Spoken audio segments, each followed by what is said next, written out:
तुमची शुगर वाढली आहे का? तर ह्या 3 सोप्या टिप्स नक्की फॉलो करा. Number 1, intermittent fasting.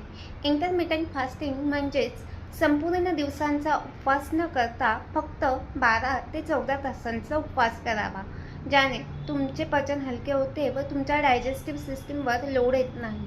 Number 2, diet. तुम्ही काय खात आहात यापेक्षा तुम्ही कसे खात आहात हे खूप महत्त्वाचे आहे.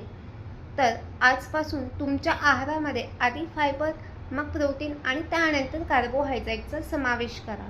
Number 3, regular exercise. Regular exercise केल्याने तुमच्या शरीराचे कार्य सुधारते आणि तुमच्या शरीरात साचून राहिलेली साखर ही देखील ऊर्जा म्हणून वापरली जाते. तर अशा छोट्या छोट्या सवयी तुमच्या शरीरात आणि तुमच्या आयुष्यात खूप मोठे बदल घडवून आणत असतात. तर अशा छोट्या छोट्या टिप्स फॉलो करण्यासाठी ही रील आजच सेव्ह करा आणि तुमच्या प्रियजनांना शेअर करा.